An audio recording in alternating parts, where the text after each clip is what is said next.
Están siendo filmados.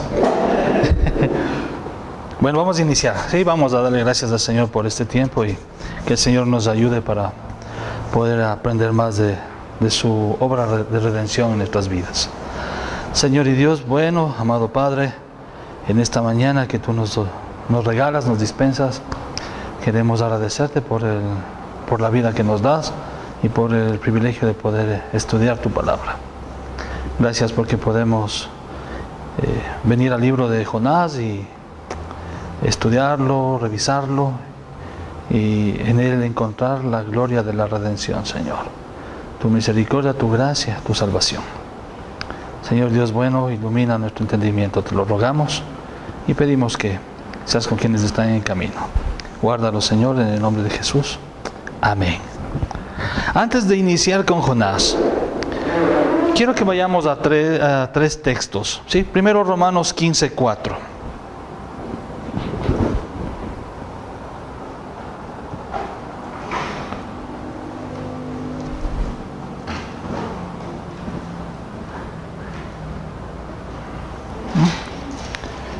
¿Quién me ayuda, por favor? Romanos 15:4. Porque las cosas que se escribieron antes para nuestra enseñanza se escribieron a fin de que por la paciencia y la consolación de las Escrituras tengamos esperanza. ¿Ya? Porque las cosas que se escribieron antes. ¿Cuáles son las cosas que se escribieron antes? El Antiguo Testamento. Pablo está hablando del Antiguo Testamento, lo que era para ellos la Biblia. ¿Sí? Todas estas cosas que se escribieron antes, ¿para qué sirven? Para nuestra esperanza. ¿Sí? ¿A fin de qué? Por la paciencia y la consolación de las Escrituras tengamos esperanza. ¿Sí? Todo lo que se escribió es para nuestra enseñanza, para que tengamos paciencia y consolación en las Escrituras, lo cual nos da esperanza. ¿Por qué razón? ¿Cuál es la razón de que las Escrituras nos enseñan y nos traen esperanza? Para que nos den el mismo sentir, como dice en el siguiente versículo. ¿Ya? Para que nos den el mismo sentir según Cristo Jesús. Sí, pero ¿para qué más? ¿Algo más? Para ¿Conocer a Dios? ¿De qué habla el Antiguo Testamento? ¿De qué habla el Antiguo Testamento? ¿Cuál es el mensaje del Antiguo Testamento? Es la obra de Dios. Es la obra de Dios en la redención. Es la obra de Dios creando un pueblo y haciendo el proceso de redención de este pueblo. ¿Ya? Y vemos cómo Dios actúa en ese pueblo y actúa en personas. ¿Sí? El Antiguo Testamento nos da el relato del pueblo de Dios y también específicamente el relato de personajes claves que nos muestran una realidad. Dios obra en sus vidas de la misma manera. Pablo dice, Dios obra en nosotros. Así como obró en el pasado, Dios va a obrar en el presente. Y va a obrar con cada generación. Por eso, al contemplar lo que se escribió antes, alcanzamos esperanza. Porque Dios va a seguir obrando de la misma manera. Dios no va a cambiar su forma de actuar con su pueblo. Primera de Corintios 10:11. Un poquito más adelante.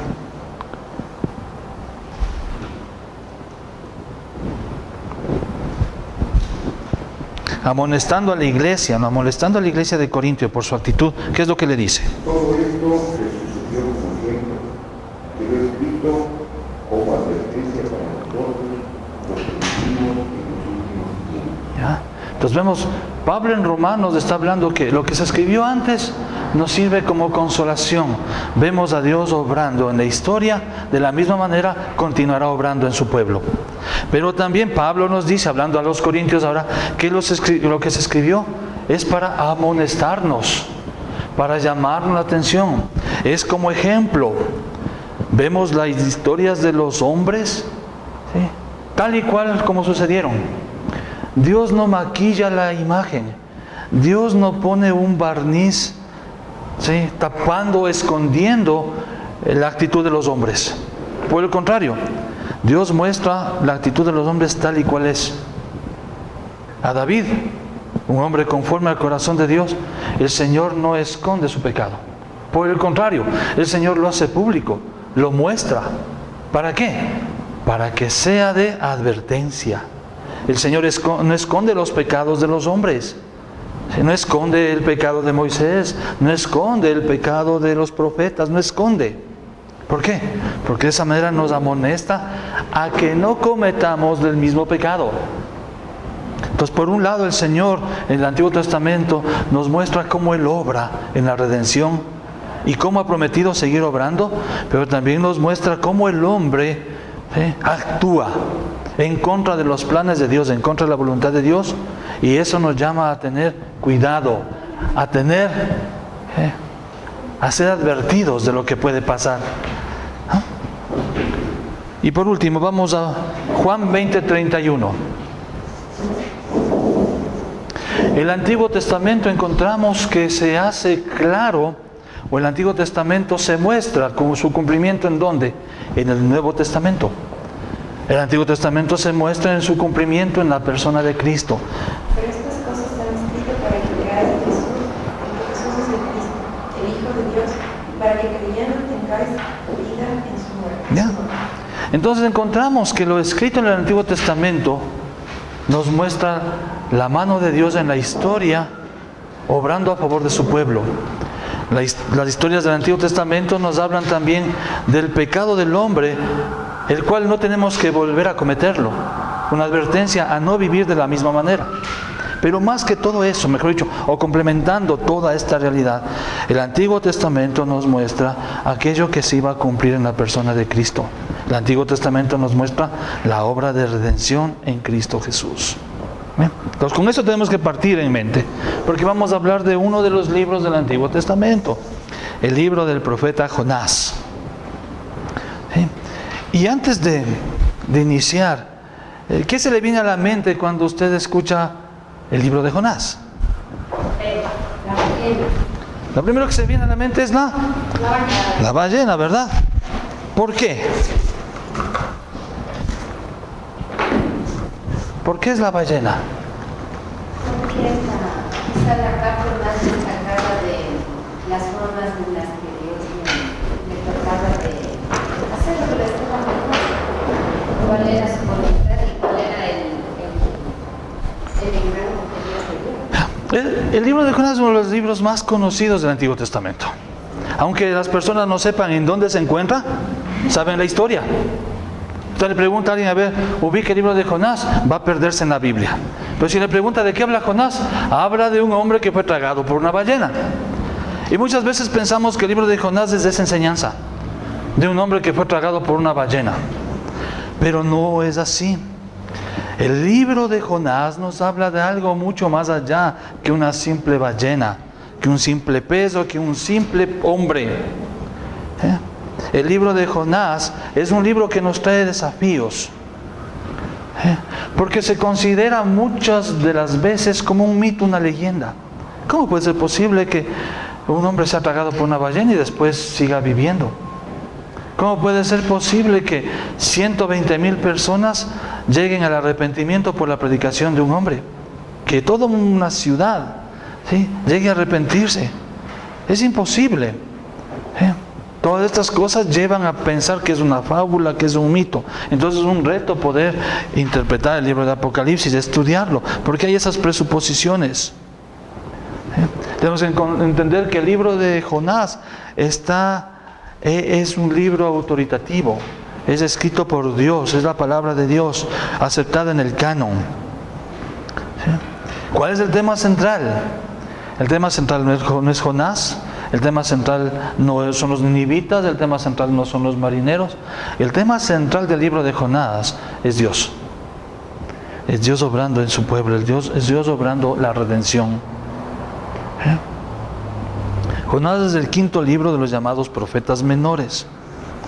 No por ser menos importantes, sino por el hecho de que sus mensajes de estos 12 profetas son más cortos en comparación con los profetas llamados mayores, cuyos textos son mucho más amplios. Nos muestra la vida convulsionada de este profeta de Dios. y cómo el Dios Todopoderoso está interviniendo en formas providenciales, ¿sí? Y mostrando su plan y cumpliendo su plan. ¿Sí? Entonces en el libro de Jonás encontramos a Dios involucrado personalmente, moviendo las circunstancias. ¿Para qué? Para que éstas fluyan de manera perfecta y sincronizada a fin de lograr un propósito ulterior. ¿Sí? Encontramos eso en el libro de Jonás.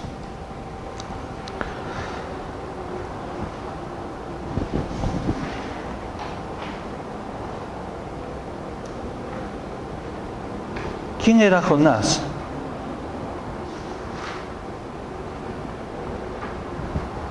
¿Quién era Jonás? Y vamos al libro de Jonás para poder verlo. ¿Quién es este Jonás? Dice que era hijo de Amitai. ¿Y qué más? Y no tenemos nada más sobre él. ¿Sí? ¿Qué significa Jonás? La palabra Jonás significa paloma. ¿No? Y Dios tiene para esta paloma una misión, ¿verdad? ¿Cuál era esa misión?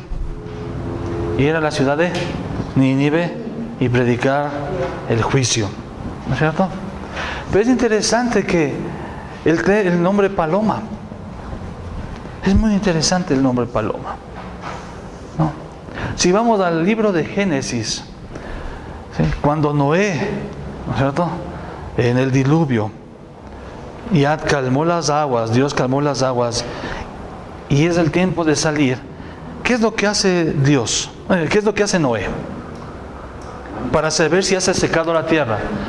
¿Qué envía? Pero primero envía un cuervo. ¿Ya? ¿Cuál era la misión del cuervo? Ir, ¿sí?, llegar a la tierra seca y traer una hojita, una ramita que muestre que ya está seca la tierra. ¿Qué pasó con ese cuervo? No regresó el cuervo. ¿Cumplió la misión? No cumplió la misión. Pasó unos días y ¿qué hace Noé? Envió una paloma. ¿Qué hace esa paloma? Ella va y regresa con una hojita, con una ramita de olivo en su pico. Y esa es la señal de que ya está seca la tierra y salen, ¿verdad? La paloma cumplió la misión. Es interesante que Jonás tenga el nombre de paloma, ¿sí?, si en realidad actúa como cuervo, ¿sí?, porque tiene una misión y no la cumple. Sí, necesita. Yo la verdad, para mí Jonás era el libro de la desobediencia humana. Porque ahí es en donde uno puede ver cómo el Señor le da oportunidad al hombre de que vaya reivindicándose y él simplemente quiere desobedecer y hacer todo lo contrario. Al punto que el Señor toma tantas medidas extremas, ¿no? De traer test, la idea, todo le parece mal a este. Pensaba yo que ese era el enfoque. Pero vemos a Jonás, antes que ser una paloma, en realidad debería ser un cuervo, ¿no? Ahora, algo que también es importante y que no podemos dejar de lado al interpretar el libro de Jonás y en sí todos los libros, es que si lo desenmarcamos del pacto de Dios, estamos perdidos. El pacto tiene que ser el cuadro en el cual se enmarcan los libros de la Biblia. Y si yo lo saco del enfoque pactual, mi interpretación va a ser completamente distinta. ¿Sí? Es imposible leer a Jonás sin el contexto del pacto que ha hecho Dios. ¿Sí? Y debemos entender esta cuestión del pacto. ¿Sí? En la eternidad, ¿sí?, el Padre, el Hijo y el Espíritu Santo, un solo Dios en tres personas, deciden en la eternidad pasada, cuando lo único que existía era Dios. ¿Qué decidieron? Decidieron formar o mejor dicho, crear un pueblo.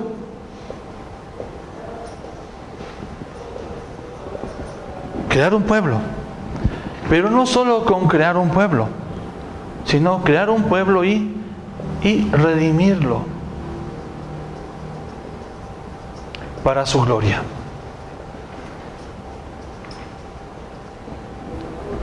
Ese es el plan de Dios. El plan eterno de Dios es crear un pueblo y redimirlo para su gloria. ¿Por qué? Porque este pueblo que iban a crear iba a pecar. Por el mismo hecho de no ser Dios. Solo Dios es el único que es incapaz de pecar, porque es santo, santo, santo. Todo lo demás que es creado por Dios ya no es santo, santo, santo como su creador. Por ende, este pueblo que era creado por Dios era factible de pecar. Y vemos eso, que cuando Dios crea a Adán y a Eva, ¿sí?, la comunión de Dios está con ellos. Dios está con ellos en el huerto, camina con ellos. Dios les va mostrando, ¿sí?, quién es Él.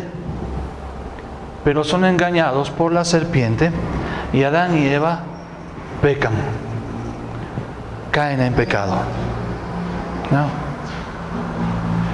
Entonces este pueblo creado ahora tiene que ser redimido.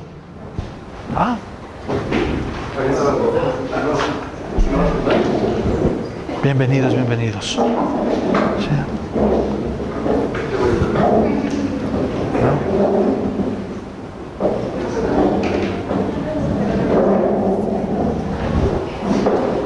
¿Cuál fue el propósito de Dios al crear al hombre?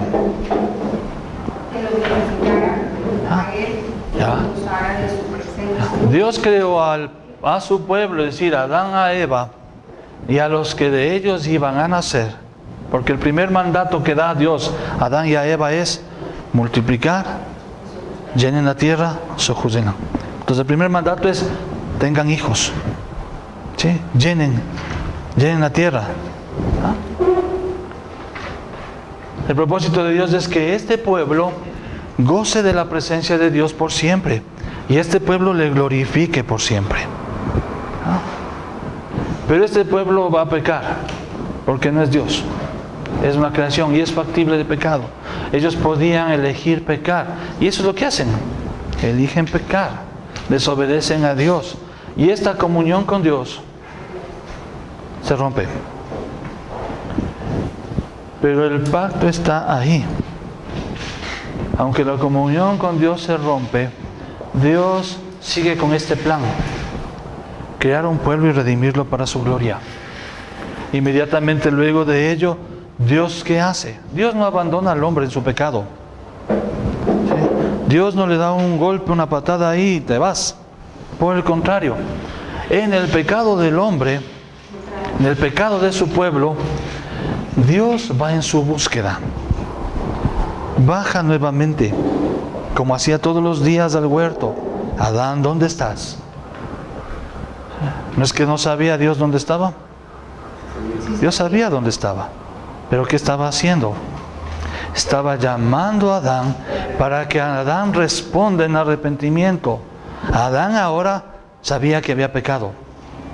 Tenía miedo, lo que antes no tuvo. Tenía temor. Se escondió. Vio que estaba desnudo.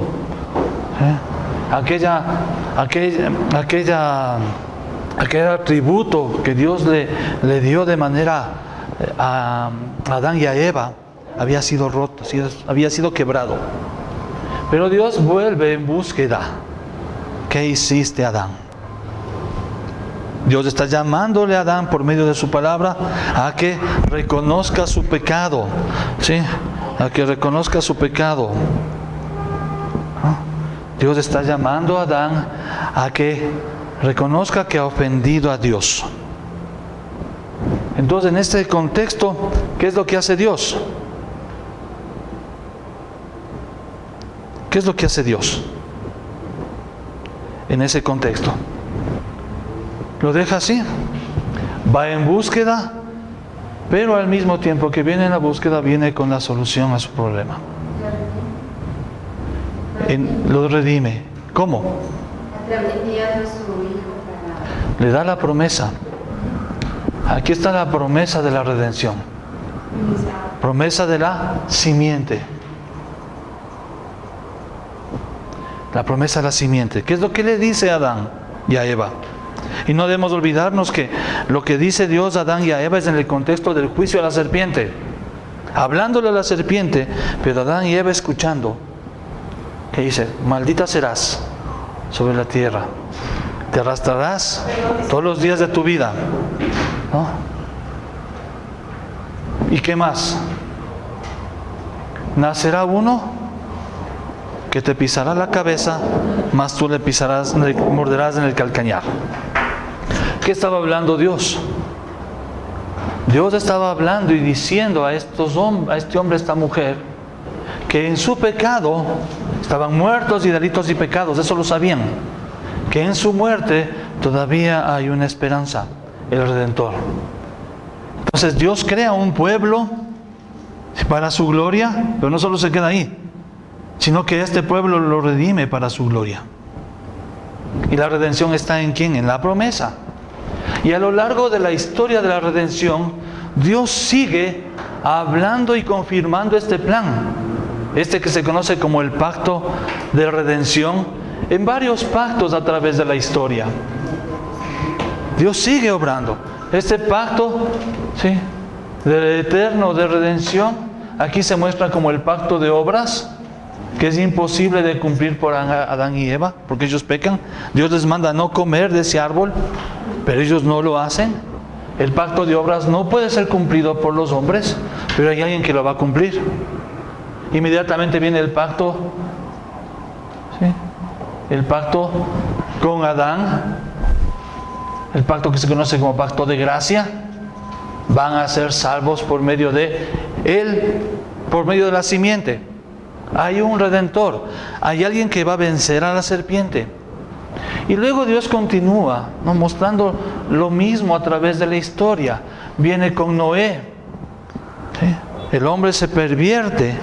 En vez del hombre volverse a Dios, el hombre sigue pervirtiéndose y alejándose más de Dios. La maldad crece hasta tal punto que Dios decide acabar con la humanidad, raerla de la tierra. Pero hay un pacto eterno que no puede quebrantarse. Dios no puede quebrantar su propio pacto. Aunque Él va a raer de la tierra a la humanidad, Él todavía preserva a 8 personas. Mira con ojos de bondad a Noé, ¿sí?, un pregonero de la justicia, dice el libro de los Hebreos. Un hombre con pecado, pero que buscaba a Dios. Un hombre justo. Y le ofrece la redención. Construye un arca, entra tú y tu familia, porque yo voy a mandar un diluvio y voy a acabar con la humanidad. Dios continúa preservando este pueblo. Y cuando termina el diluvio y nuevamente esta familia sale, ¿qué es lo que le manda Dios? Lo mismo que mandó a Adán y a Eva. Llenen la tierra nuevamente, sojuzguen la tierra. ¿Se da cuenta? El plan sigue obrando. Dios no ha cambiado su plan. Entonces hay un pueblo, ¿sí?, iniciado en Adán y en Eva, que continúa ahora por medio de Noé y su familia. ¿Sí? Y este pueblo va a ser redimido. Y como señal de la redención, ¿qué es lo que hacen estos hombres? ¿Qué hace Adán y Eva? ¿Qué hacen Adán y Eva al escuchar la promesa de la redención? ¿Qué hicieron ellos? ¿Creyeron o no creyeron? Creyeron. Adán y Eva creyeron el mensaje de Dios. ¿Sí? Hay un redentor que les va a salvar. ¿Y cuál es la evidencia que creyeron? ¿Cuál es la evidencia de que Adán y Eva creyeron la promesa de Dios y fueron cristianos? Porque creyeron en el Mesías, en Cristo. ¿Cuál es la evidencia? O sea, desarrollaron el mandato del Señor, que fue poblar la tierra.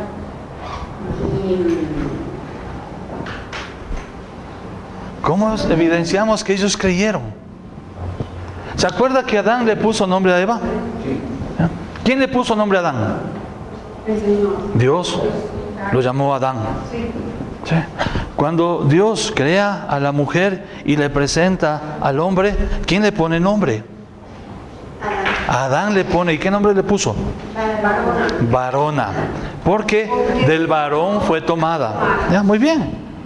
Pero es interesante que después de escuchar el mensaje de la redención, el evangelio predicado por Dios como un juicio a la serpiente, ¿sí? Adán y Eva, antes de esto, ¿qué estaban Adán y Eva? Muertos. Estaban muertos. El rato que de ese fruto comieres, ciertamente morirás. Ellos estaban muertos. Habían comido, estaban muertos. Escuchan el mensaje del evangelio y creen. ¿Sí? ¿Y cómo se evidencia que creyeron? ¿Qué es lo que hace Adán inmediatamente después de escuchar el evangelio?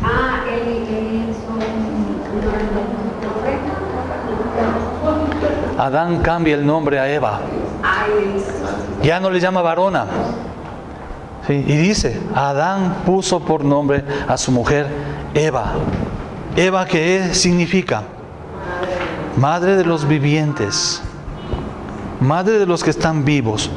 ¿Cómo puede ser posible que si ellos están muertos por el pecado, Adán se atreva a ponerle el nombre a Eva, el nombre de Eva a su mujer? ¿Por qué? Creyeron en aquel que da vida. Al creer el evangelio, ellos ya no estaban muertos, ahora estaban vivos. Y la simiente de Eva era el pueblo de los vivientes. ¿Se da cuenta? Entonces, ¿Adán y Eva fueron creyentes? Sí. Aunque estaban muertos, en verdad viven. Recibieron vida. Noé cree en el mensaje de Dios. ¿Cuál es la evidencia de que él creyó? Que cambió el nombre a sus posteres. Noé. A Noé. ¿Cuál es la evidencia de que él creyó? Construyó el arca. Construyó el arca y pregonó 120 años que el juicio viene. Creyó. Ahora, es interesante también, no tenemos que olvidarnos. En esta promesa, ¿quiénes reciben la promesa? El rato que Dios habla, el protoevangelio de la simiente Adán y Eva, ¿quiénes están inmersos en esa promesa? Los hijos. ¿Por qué? Porque no todos son los hijos. Están inmersos los hijos. ¿Por qué? ¿Qué le dice a Dios a Adán y Eva? En la promesa, tengan hijos. Cuando Noé sale del arca, ¿qué le dice Dios? Llenen la tierra nuevamente, tengan hijos. Entonces se da cuenta, dentro del pacto de Dios están inmersos los que reciben la voz de Dios, la palabra de Dios, pero también están inmersos sus hijos, su descendencia.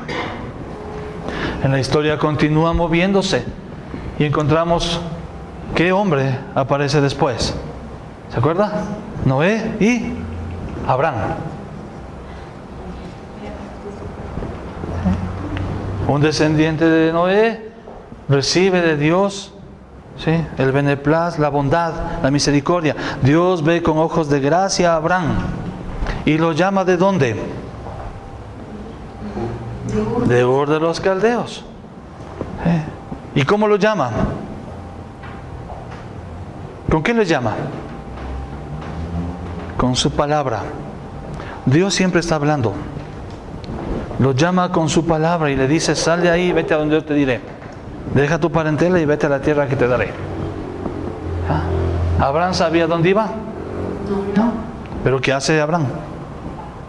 Obedece. Cree. Cree lo que le dice Dios. Cree a Dios. Le cree a Dios.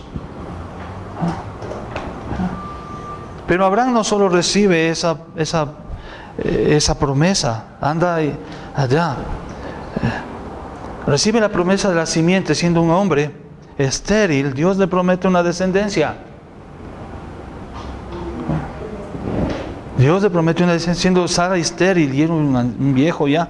Dios le promete tener una descendencia. Vámonos a Génesis 12, 1 al 3. Pues aquí está la promesa de la descendencia. Es decir, Dios continúa hablando de un pueblo. No se olvide, no podemos entender Jonás si no lo sacamos fuera del contexto del pacto. Dios llama a Abraham. Dios llama a Abraham, sí. Pero Jehová había dicho a Abraham: vete de tu tierra y de tu parentela, y de la casa de tu padre a la tierra que te mostraré. Y haré de ti una gran nación, y te bendeciré y engrandeceré tu nombre, y serás bendición. Bendeciré a los que te bendijeren, y a los que te maldijeren maldeciré, y serán benditas en ti todas las familias de la tierra. ¿Ya?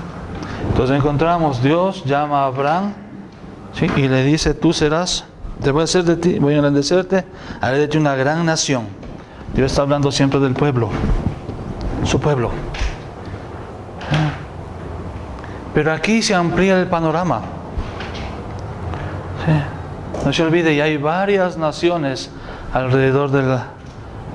Aquí con Noé todavía era un solo pueblo.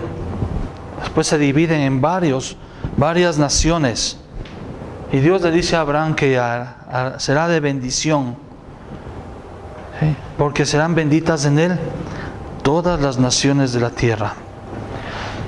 Esta promesa dada a Adán y Eva pertenece a quién? Al pueblo de Dios, que está presente ¿en qué? En todas las naciones de la tierra. Dios tiene pueblo en todas las naciones. No era solamente para un pueblo. Su pueblo está en muchos pueblos. Entonces Él va a ser de bendición, van a ser benditas las naciones. ¿Por qué?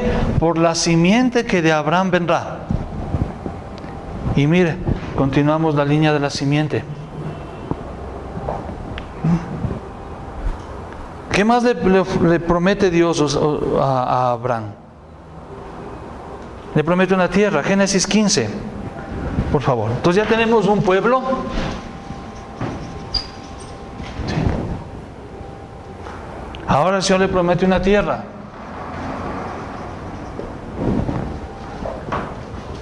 Génesis 15, 18 al 21.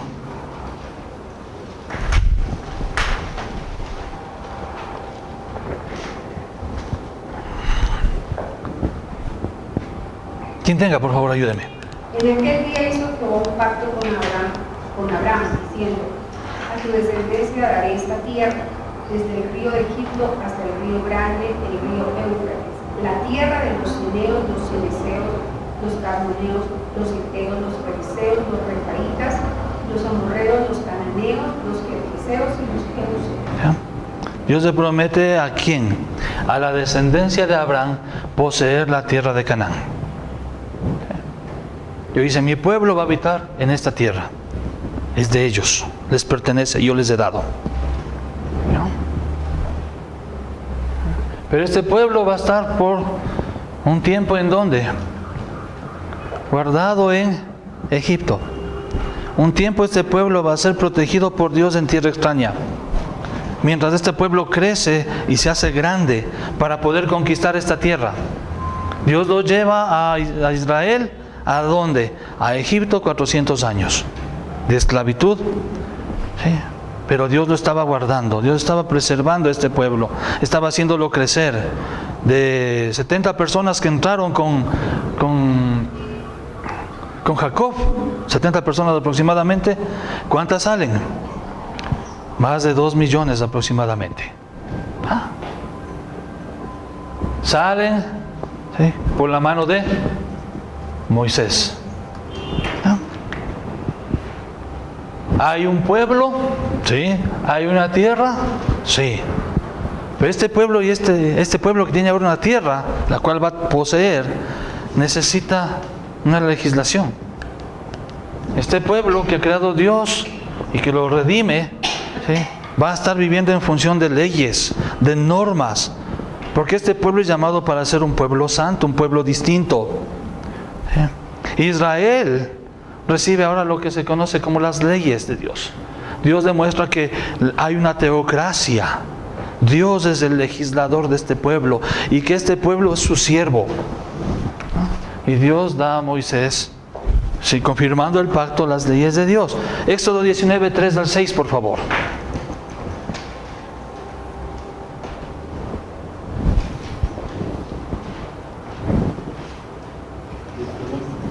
Éxodo 19, del 3 al 6. Y Moisés subió a Dios, y Jehová lo llamó desde el monte diciendo: Así dirás a la casa de Jacob y anunciarás a los hijos de Israel: Vosotros visteis lo que hice a los egipcios y cómo os tomé sobre alas de águilas y os he traído a mí.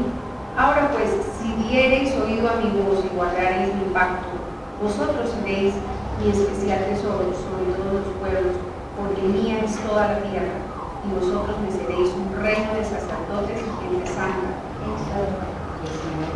Estas son las palabras que dirás a los hijos de Israel. ¿Qué está diciendo Dios? Ustedes son mi especial pueblo. Pero llamados ¿para qué? Para ser un pueblo distinto a los demás. ¿Sí? Este pueblo de Dios es un pueblo distinto. Van a servir a un solo Dios. Deuteronomio 6, por favor, del 4 al 19.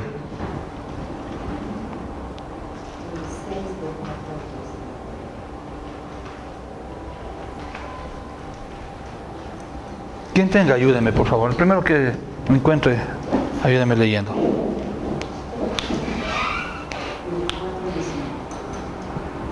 Oye Israel, Jehová nuestro Dios, Jehová uno es.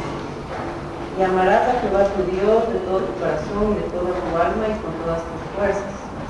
Y estas palabras que yo te mando hoy estarán sobre tu corazón. Y las repetirás a tus hijos y hablarás de ellas estando en tu casa y andando por el camino y al acostarte y cuando te levantes. Las atarás como una señal en tu mano y estarán como frontales entre tus ojos. Y las escribirás en los postes de tu casa y en tus puertas. Cuando Jehová tu Dios te haya introducido en la tierra que juró a tus padres Abraham, Isaac y Jacob, que te daría en ciudades grandes y buenas que tú no edificaste, y casas llenas de todo bien que tú no minaste, y cisternas cavadas que tú no cavaste, viñas y olivares que no plantaste, y luego que comas y te sacies. Cuídate de no olvidarte de Jehová, que te sacó de la tierra de Egipto de casa de servidumbre. A Jehová tu Dios temerás y a él solo servirás, y por su nombre jurarás. No andaréis en pos de dioses ajenos, de los dioses de los pueblos que están en nuestros contornos, porque el Dios celoso, Jehová tu Dios, en medio de ti está, para que no se inflame el furor de Jehová tu Dios contra ti, y te destruya de sobre la tierra. No tentaréis a Jehová vuestro Dios como lo tentasteis en Masá. Guardad cuidadosamente los mandamientos de Jehová vuestro Dios y sus testimonios y sus estatutos que te ha mandado.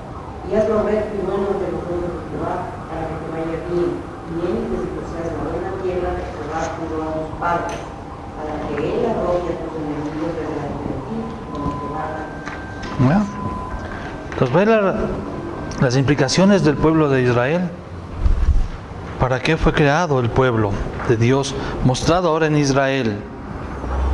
¿Qué función tenía? ¿Qué es lo que iba a hacer? Servir y adorar al único y verdadero Dios. Con toda su alma, con todas sus fuerzas, con toda su mente, con todo su corazón, con todo su ser. Ese era el propósito, ¿no? Y al vivir de esta manera, ¿qué es lo que iban a hacer? Darle la gloria. ¿Y quién iba a ver esa gloria? Los otros pueblos. O sea, Israel era una luz en medio de las tinieblas. Ese era el propósito. Y para adorar a Dios y vivir conforme a lo que Dios demanda, Dios le da estipulaciones, leyes. Así van a comportarse. ¿Sí? Ellos viven de una manera distinta. Deuteronomio 28, por favor, del 8 al 10.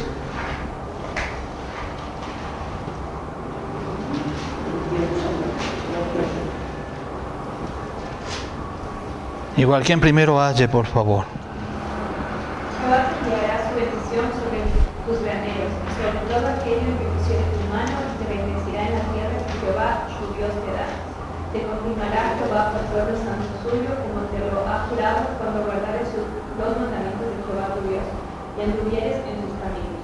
Y verán todos tus pueblos en la tierra que el nombre de Jehová es invocado sobre ti, y te temerán. ¿Se dan cuenta? La vida de Israel iba a mostrar a las naciones la gloria de Dios. Y por ende iban a temer. Y vemos, cuando comienzan la incursión en la tierra de Canaán, ¿qué sucede con los pueblos que había ahí? Tienen temor. ¿Temor de quién? De Israel. Del Dios de Israel.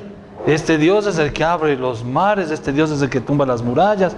La gente teme el nombre del Dios de Israel. Este pueblo es llamado a vivir una vida santa. Levítico 18, 24 al 30, por favor. ¿Y qué implicaba esta vida santa? Levítico 18, 24 al 30.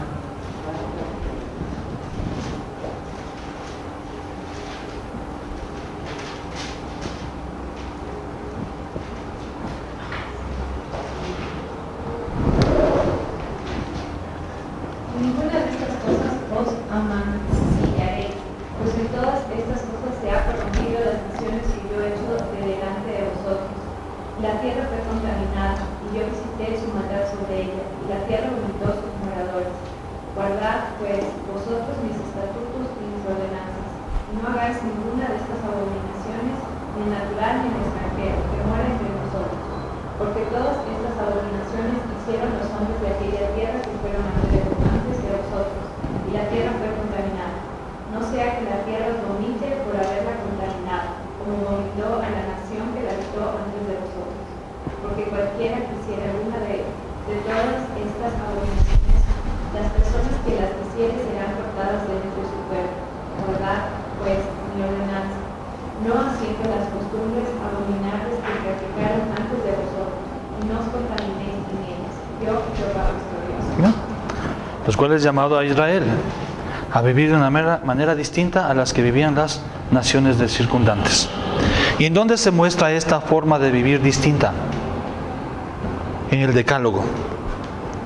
Es una manera distinta de adoración. Los 4 primeros mandamientos hablan de la adoración de este pueblo. ¿A quién deben adorar? Al único y verdadero Dios. ¿Cómo deben adorar? De una manera distinta, no con imágenes, no con estatuas, no con cosas creadas. ¿Cuándo deben adorar? El día que el Señor ha estipulado. ¿Se da cuenta?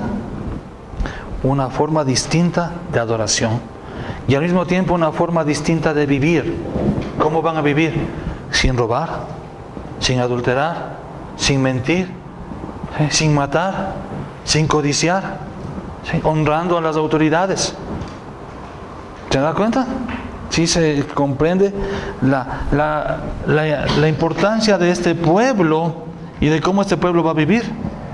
Dios crea un pueblo, Dios le otorga una tierra, ahora Dios le otorga leyes para vivir adecuadamente. Pero hace falta algo más. Hace falta algo más.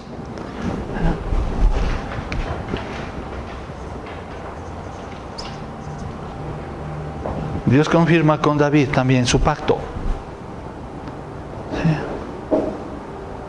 Era necesario. ¿Qué es lo que falta aquí? Para tener un pueblo. Falta un rey. Falta un gobernante. Hay un rey. Está aquí anunciado. Un todopoderoso. Un vencedor. Pero este se va a mostrar aquí, en la historia de la redención, como una imagen ¿en quién? En David. Y Dios toma a David entre las ovejas, sí, y lo pone como rey. Y le promete que el trono de David, el trono de Israel siempre estará, en el trono de Israel siempre estará un descendiente de David. Todo esto nos muestra una realidad, la realidad del reino de Dios. El reino de Dios en acción. Y la gloria de este reino se iba a mostrar en algo muy especial. ¿Se acuerda el propósito de Dios para con el hombre? ¿Cuál era el propósito de crear al hombre? Que lo glorifique y que goce de su presencia por siempre.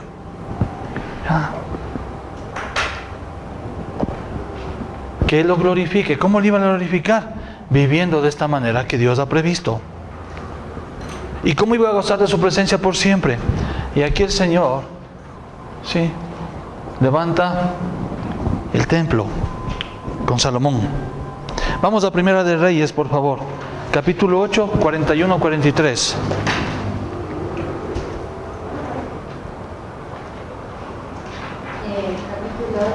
Sí, Primera de Reyes 8, 41 al 43.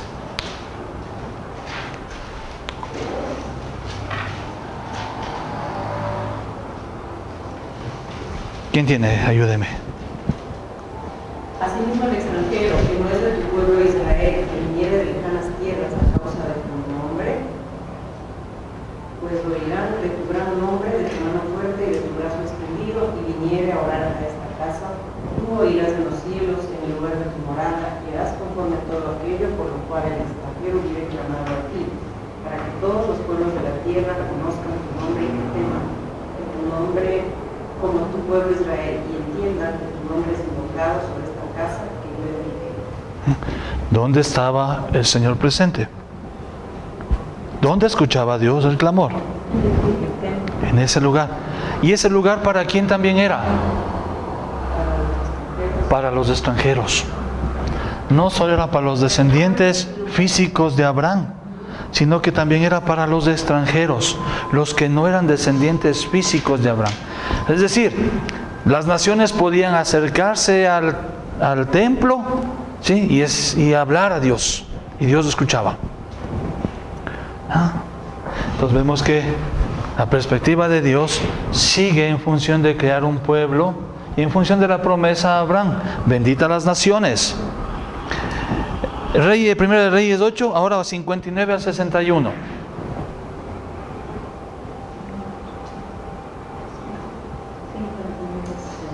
Y estas mis palabras con las que he orado delante de Jehová estén cerca de Jehová nuestro Dios de día y de noche, para que Él proteja la causa de su siervo y de su pueblo Israel, cada cosa en su tiempo, a fin de que todos los pueblos de la tierra sepan que Jehová es Dios y que no hay otro. Sea pues perfecto vuestro corazón para con Jehová nuestro Dios, andando en sus estatutos y guardando sus mandamientos como en el día de hoy. ¿Cómo iba a ser mostrada la gloria de Dios a las demás naciones? Con la vida de su pueblo. Su pueblo iba a ser un testigo de la gloria de Dios. Su pueblo era llamado para testificar con su vida la gloria del Dios que los había creado, que los había liberado. ¿No? Pero ¿qué es lo que hizo este pueblo? Desobedeció. Y encontramos, ¿sí?, que aquí con Salomón comienza una debacle. Comienza una caída. Usted puede contemplar la lista de reyes que hay. Su hijo Roboam no hace caso a la voz de Dios, sino hace caso a los amigos, toma decisiones equivocadas y termina rompiéndose el reino. Por el pecado de David, termina con Roboam dividiéndose el reino en dos reinos: el reino del norte y el reino del sur. El reino del norte caracterizado por tener todos los reyes perversos. Usted puede leer, todos los reyes dicen: e hizo lo malo ante los ojos de Dios como su padre, como su padre, como su padre. Y en el reino del sur también se evidencia lo mismo. Una debacle, una pérdida de esta noción pactual. Ser testigos de la gloria de Dios. Los reyes, con excepciones contadas, también fueron aquellos que hicieron lo malo ante los ojos de Dios, como lo hicieron su padre. Y en estas circunstancias, en esta época de los reyes, ¿qué es lo que hizo Dios? Su pueblo, que tenía que ser la luz que brilla en las naciones, mostrando la gloria de Dios, hace todo lo contrario. Pero ¿qué es lo que hace Dios? Les manda un rayo, ¿no es cierto? Y los consume. ¿Cuál es la actitud de Dios? Paciencia. Así ¿Qué hizo con Adán y Eva en su pecado? Dios fue en su búsqueda y les habló nuevamente su palabra. Aquí, en esta debacle, con los reyes, que tenían que mostrar a quién, al Rey eterno, al Rey final, o sea, al Rey todopoderoso, al único verdadero Rey. No lo hacen. Pero Dios tiene un pueblo que lo redime. Dios no abandona a su pueblo y en su gracia y en su bondad continúa enviándoles a quienes, los profetas. Los profetas son enviados por Dios con su palabra. ¿Para qué?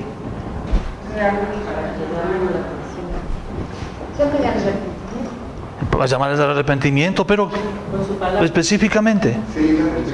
¿Ah? Señalar el pecado, por supuesto. Pero más que eso, más arriba de eso, es verdad, están mostrando eso.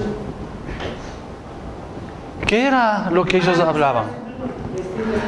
Era la voz de Dios, ¿sí? Era el llamado de Dios a volverse. Los profetas, ¿sí?, traían la voz de Dios que les llamaba amorosamente a volverse a los caminos, a volver a hacer aquello para lo cual Dios los creó. Y en este contexto de esta debacle, ¿sí?, moral, espiritual, ¿sí?, aparece este hombre Jonás. Segunda de Reyes, por favor. 14.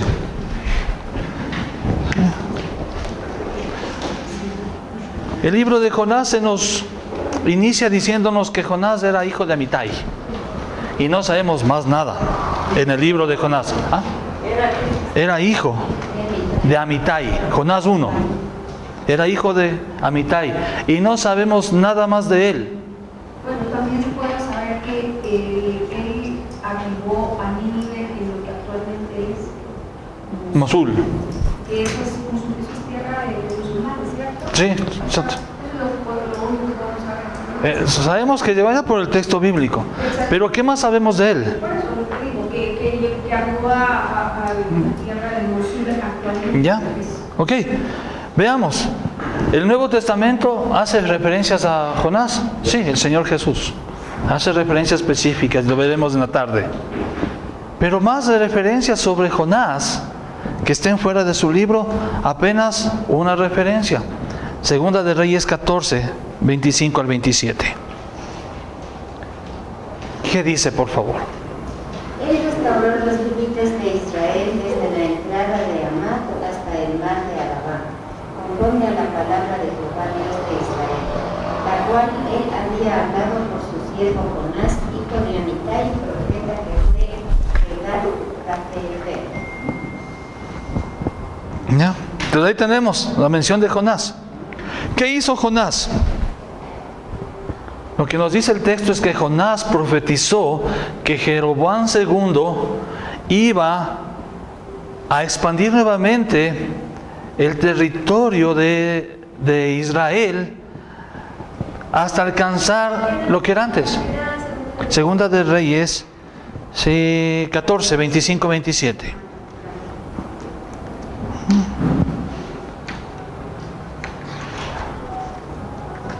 Hasta el 27. 14, del 25 al 27.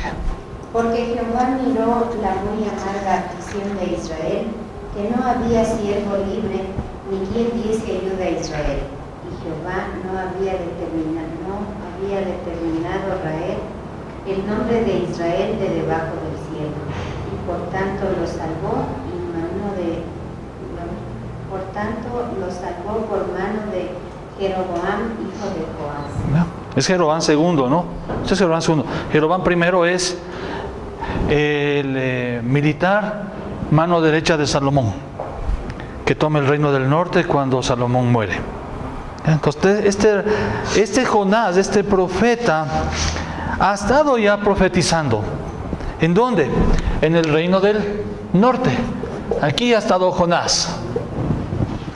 Ha estado hablando, ha estado ya predicando. Pero ¿cuál ha sido la situación de ese pueblo? ¿En qué contexto estaba predicando Jonás? ¿Cómo era el reino del norte? Sus reyes eran perversos. Él estuvo predicando. ¿Y qué es lo que predicaba? Llamaba, como todos los profetas, al arrepentimiento, a volverse a Dios, a cumplir las leyes, a vivir piadosamente, a vivir santamente, a honrar a Dios en todos los aspectos. ¿Y le hizo caso este pueblo a Jonás? Dios en su misericordia, ¿sí?, muestra a Jonás esta palabra para que dé a Jeroboam. Que en los tiempos de él, Israel iba a extenderse nuevamente. ¿Sí? En esta época de pecado y perversión, Dios muestra su gracia, permitiendo que el pueblo nuevamente se expanda, casi hasta alcanzar la gloria que tenía en los tiempos de David y Salomón. Pero lastimosamente, ¿cuál fue el final? Versículo 24, por favor. De Segunda de Reyes 14. Te hizo lo malo ante los ojos de Jehová y no se apartó de todos los pecados de Jeroboam, hijo de Nabat, el que hizo pecar a Israel. ¿Y de quién está hablando?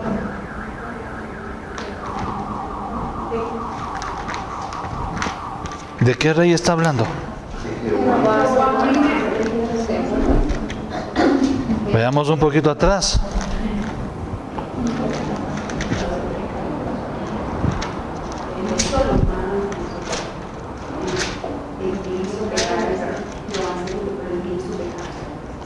Segunda de Reyes 14.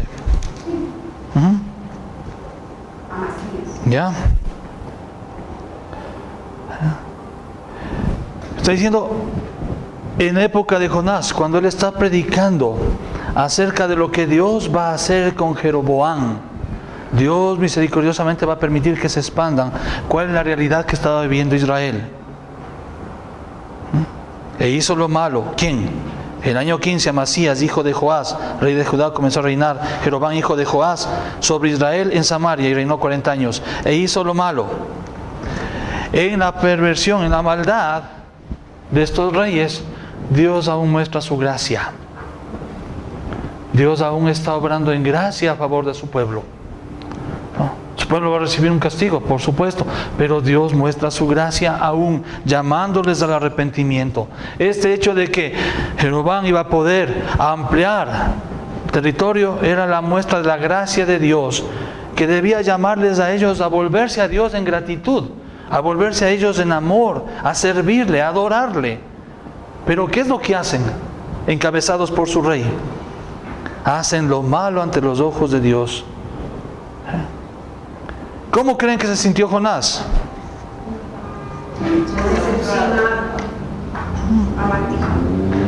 Ha estado predicando, hablando acerca de la gracia y la bondad de Dios a este pueblo, y su pueblo rechaza a Dios. Y ahora, después de eso, Dios toma nuevamente a Jonás. Y dice, vino palabra de Jehová, de Jonás, hijo de Amitai, diciendo.